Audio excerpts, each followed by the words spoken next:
really the economy. I said nursing is a great gig, pays well. A lot of people would be happy with it, but this economy, I feel like one source of income is just not enough.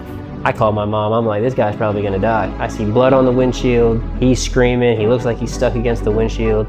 As long as you keep the overhead down, you can make some good money. Xavier, congratulations on your recent opening of Master's Barbershop. I appreciate it. How's it feel? It's been a long journey. Relief is the best way I can describe it. Oh, I can imagine. It's finally here, it's finally over, the opening. So we're moving forward. Nice, nice. Before we get into the business side of things, I want you to tell us a little bit about where it all started. You and I, we both work on the cardiac unit together. And I kind of want to know, like, what kind of started your journey into nursing and then what led you to this point of opening your own business? Man, it's a wild little turn of events. I think I've always wanted to be in the medical field. Started out on the pre-med track, and that quickly turned left. There's just so many classes, so much stress. Was having to work full time throughout the entire journey. So I kind of pivoted away from the medical field altogether. Went into finance, accounting, something I was good at, something that was easy to me. But a crazy event happened. I was coming home from Tampa one day, back into Orlando, where I was going to school at UCF. And I was at a stoplight. A guy pulled up next to me and was trying to race me. I don't know what it was. This one night I was exhausted. Any other night I probably would have raced him. I had a little G37 all modded out at the time. Okay. Didn't race him for whatever reason. So he took off at the light. I just kind of waved him off. He came over a hill. I kind of lost sight of him. And the next thing I knew, all the street lights started going out. Oh, shoot. So we all start slowing down as we're driving. And as I come over the hill, I see his car has gone through 2 light poles. No way. Yeah, so I pull over. I call my mom. I'm like, this guy's, trapped against his windshield. He's screaming. I don't know what to do. Everyone's pulled over trying to help him. People are calling the ambulance, 911. I call my mom. I'm like, this guy's probably gonna die. I see blood on the windshield. He's screaming. He looks like he's stuck against the windshield. Oh, man. So I'm sitting there lost. People are trying to yank him out of the car.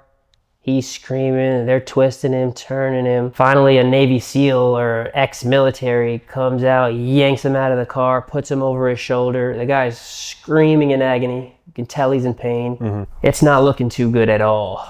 But I'm lost. I'm like, wow, I'm pretty sure I'm about to see this guy die. Yeah. The military guy's giving him a pep talk. He has him over his shoulder. The guy's screaming back at him, put me down. No, I can't do it. Just chaos. There's no street lights. It's like half dark outside. Finally, after it feels like forever, a nurse comes out of the back, screaming, running. Put him down, put him down. You're not supposed to pick him up. Don't take him out of the car. Stop moving him. Puts him down on the ground, pretty much stabilizes the guy until the ambulance is able to get there and probably saved his life. What a wild experience, though. It's insane. Crazy. That whole experience happened probably 20 minutes down the street from our hospital on 50. Wow. And I had never taken that way ever in my life. And usually I just take I-4 all the way down. For some odd reason, it took me down 50. And it didn't even dawn on me until I interviewed at the hospital. I saw the little shopping plaza that I was across from with the accident, and I just started having flashbacks. Wow. It literally felt like deja vu. Have you had a similar experience like that now being a nurse? Yeah, I've had a couple. I feel like it's different now that I am a nurse. When you're not used to seeing it every day, you kind of feel that adrenaline rush, and that can cause people to panic. Now, when you deal with it every day, it's just like anything else. When you deal with anything every single day, you kind of get accustomed to it. So I've been on, vacations in another country.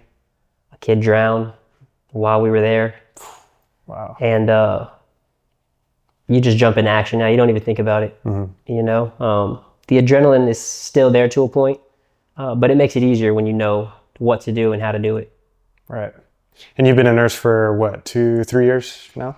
Going on, yeah. 3 years. It'll be 3 years this year. Yeah. Nice. And just for the audience to kind of understand a little bit more about nurses, you're a cardiac nurse. We're both cardiac nurses. What are some of the things that you kind of do on the day-to-day basis versus some of these other nurse occupations? Oh man, we deal with a lot of drips. You know, cardism drips, amnio drips, heparin drips, some titratable drips, ones you got to pay close attention to. You know, some of them you can be titrating all night back and forth. Of course, yeah. We get a lot of post heart procedure patients as well, whether it be a heart cath, you know, cardioversion, you know, the whole nine. We're not, we don't do cabbage or any of the big ones yet. I think our hospital's still working towards that. But yeah, I think that's the best part about it, is the acuity of our unit. You know, the drips, the post-surgical patients, the patients that you actually have to think. You don't just go about the motions. It keeps you more engaged, I feel like, when you got to pay closer attention to the detail. And that's what I feel like for me, that is what I feel like gives edges to certain nurses. You know, the titrating the drips, the care of those post-surgical patients. Those are skills that you learn over time. You'll know, you'll see when you're a new nurse, you feel like you're at it all night. Once you get the hang of it and you're at this thing for a couple of years, you know, it's a lot smoother. And I remember one time I was working on the same night as you, and I was dealing with a patient on a nitro drip. Their blood pressure was through the roof. I mean, 200 over 100, something like that. Yeah. And that was my first time actually managing it myself. I was completely on my own. I wasn't, you know, shadowing anymore. But I was worried he might stroke out. You know, I felt like I was the only one on the floor. But then I realized that you were on the other side. So, you know, I reached out to you and wanted you to coach me through a little bit, because I literally had no idea what I was doing. Yeah, I remember that night. Nursing's definitely a team sport. You have to be able to count on the other nurses on the floor. Right. Your tech that's helping you, the doctors, our rapid response. Everybody kind of has to be in the thing together for it to work the way it's supposed to. When you can't, you know, count on the nurses next to you to help you, Right. it can get a little stressful pretty quick. Yeah, I think now in my experience, I'm running at like 6 months now as a brand new nurse. Still a baby, buddy. Still a baby. Yeah. And I feel like now I'm getting into a groove where it's almost like I'm, you know, I come to work and it's like I have a puzzle to solve, you know? Before it was more about like, oh, I got to make sure I'm doing everything right. But now it's more, I find more enjoyment in figuring out, okay, why is this patient here? And what do I have to do to make them better within my 12 hours of work? Yeah. And that, I feel like that's the biggest part. A task-oriented nurse is the worst nurse sometimes. That's not what we're there to do. You know, I feel like we went to school, we learned all these different, you know, techniques. Right. You train for so long under another nurse. If we were task-oriented, meant to be task-oriented, anybody can go and follow directions. You know what I mean? I feel like we're there to try to do our part to figure out what's going on. You know, the doctors have a lot more education than we do, but we're there face-to-face with the patient for, you know, 12, 13 hours at a time. Of course. Doctor comes, checks on the patient, and gets on out of there. They deal with half the hospital, sometimes the whole hospital, especially at night with the hospitalists. So I feel like that's our job, to do our part to figure out what's going on. You know, I can come in, look at the chart, pass the meds when they want me to pass the meds, take their vitals when they want me to take their vitals, and call it a day. But I feel like anybody could do that. Of course. So I feel like the fun comes when when you actually start piecing everything together, you're able to see certain things from a patient, say, oh, this is what's going on. Oh, they have this ordered. I'll do this now so I can come back to that. Mm-hmm. And you kind of learn to prioritize tasks, which patients, more critical. That's the fun part about nursing. I feel like you're not under an umbrella, especially working at nights, which I feel like that's why most of us work at nights. So we don't have that umbrella. We're able to do things, work under our own power, do what's best for the patient, and figure it out one day at a time. Just to give more perspective on the night shift itself, I mean, that's completely different than day shift.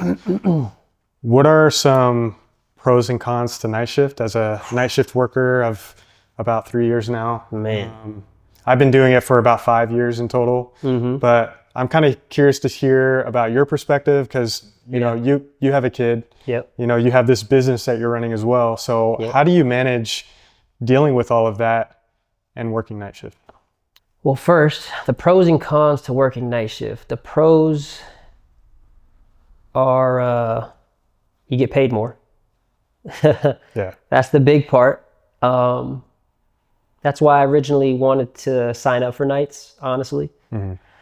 It just didn't sit right with me that you're doing the same job as someone else, but possibly getting paid less on day shift. Mm.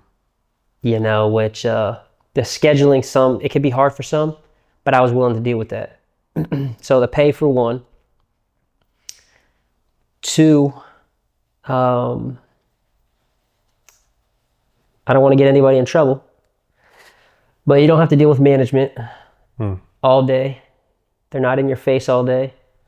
So it does come with its pros. It's harder. We don't have the staffing that they have during the day.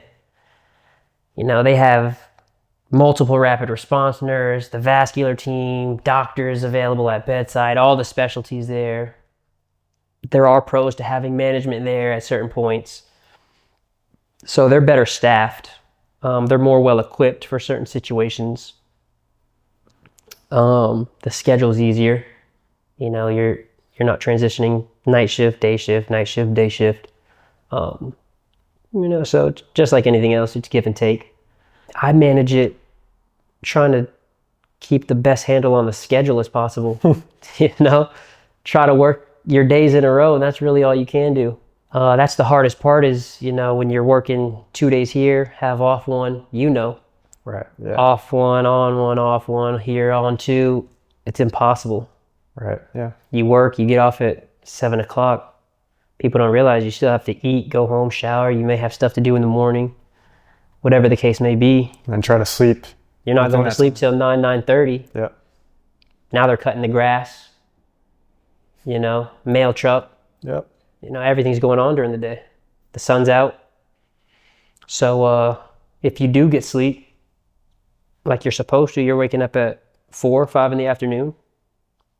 Day's over. Let's say you go back the next day. You want to sleep again. You don't want to be up for 8 hours before you go to work. Right, yeah. So your day off is pretty much 4 or 5 hours long. So that's why I think all of us on night shift, really, we just try to do our days in a row, knock them out. You get the same patients. You grow to learn your patients. It's easier that way also. It's not a revolving door. You're not coming into 4 new patients, 5 new patients every day. You learn your patients, you do your time, and then you have off for a stretch of days where you're able to get back into your flow and actually enjoy the days off and get stuff that you have to do done during that time as well. So you brought up the business. What inspired you to embark on this journey to build this business from the ground up? I wish I had a better answer for you, but really the economy. Like I said, nursing is a great gig, pays well. A lot of people would be happy with it. But this economy, I feel like one source of income is just not enough. And you felt like building a barbershop. Like why a barbershop specifically? This just kind of fell into my lap. the timing of everything was just perfect. My barber, who is our head barber here, is pretty much my right-hand man. He was working at another shop. We get into conversations about, how much they were making before COVID, how much, the average barber is making now. And I just started thinking, like, man, if they're making that much, the business model, if they're making that much, how much they're willing to pay to be in a shop. As long as you keep the overhead down, you can make some good money. So I thought I had a brilliant plan. I thought I had it all figured out.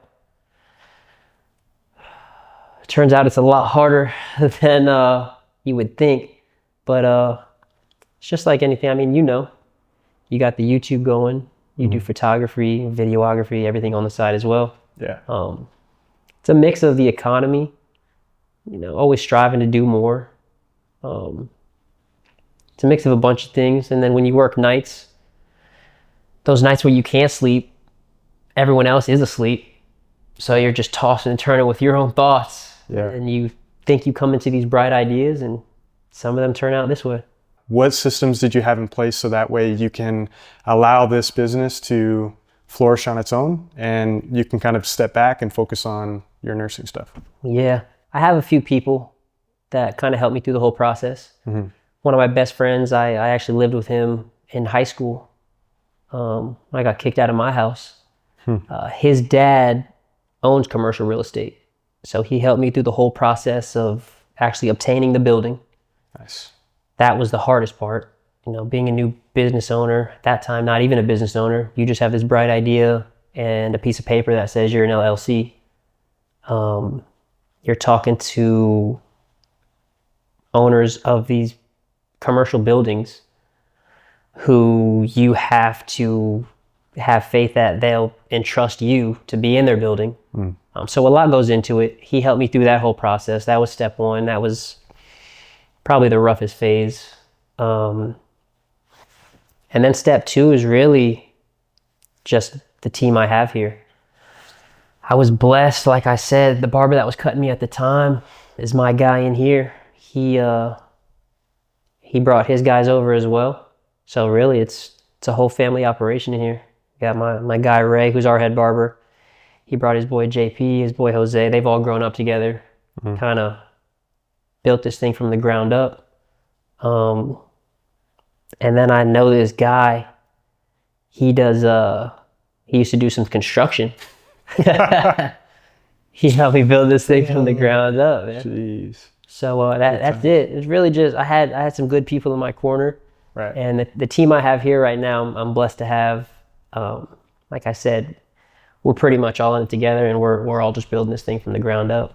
So after building this business, do you have any advice for maybe a nurse out there, or maybe it's someone else in a different occupation that wants a second form of income? Do you have any advice or recommendations on what they should do? People always talk about ideas, even, people on our floor, I want to do this. Right. They know I have this business. They know you do your videography on the side. And everyone talks about what they want to do, but they don't actually do it. All of us have ideas. It's about sticking your neck out there and just going for it. It's going to be hard. It's definitely going to suck at times. Nothing comes easy. If it did, everybody would be doing it. You just have to do it. And that was my plan. I had this huge, bright idea, and I knew it was going to be a pretty big operation. And I was scared. I was starting to get that doubt. It was starting to creep in. And that's when I started telling people I was doing it. Because now other people know. So now I can't go back on my word. Almost keeps you accountable. Yeah, it keeps me accountable. So as soon as that doubt started to creep in, and I started having regrets or just starting to back out, pull back, I started telling people about it. So now the chatter's out there. So now they're looking for it. So you got to produce. Wrapping up here, is there any final thoughts that you might have for Maybe it's a student nurse, maybe it's somebody that's looking into going into nursing, or just overall advice for maybe somebody that wants to start their own business. Man, for new nurses, I would say pay attention in your clinicals. Don't be afraid. A lot of new nurses, they're so afraid to make a mistake, or they're so afraid to try things. And then they get on the floor when they're hired and they have no idea what to do, how to prime a line, how to start an IV, just little things. When these are all things you were supposed to know coming out of school. I think that was one of the things that helped me is, I was never scared to make the mistake. I was lucky enough to have a preceptor that took us to all our clinicals, the same through my entire nursing school. Nice. And she told us, if that nurse is willing to let you try, then you try it. So that's what I did. I went in there and made a few mistakes. Came across a few bumps in the road. But by the time I was hired, my skills were already to a point where I was comfortable. The knowledge aspect, you're never going to be a brand new nurse and know remotely close to what you need to know to be comfortable on the floor. That's going to come with time. But the skills, I feel like, is an important part that you need to learn in school. So that's my biggest advice for nurses, and just be willing to listen. You have the nurses that, they come in, they think they know it all because they read the textbook front to back. And then they get in there and all hell breaks loose. So just be willing to listen and pay attention to your clinicals, get your skills down. For a business owner, I feel like I'm still too new to the game to give advice on that. But I would just say go for it. We're all working at this thing. I'm still trying to build my business up. You've started another new venture. So it doesn't hurt to stick your neck out there and try to do something that makes you happy. Well, I appreciate you being willing to sit down and talk a little bit about your experiences and to even do it here in your barbershop. Yeah. You want to go ahead and kind of do a little shout out for your company, or? Yeah, man. This is Master's Barbershop here in Minneola, Florida. We're right off Highway 27. Got 3 of the best barbers in town right now. And if you want to cut, come on by. All ages. Perfect. My man. Awesome.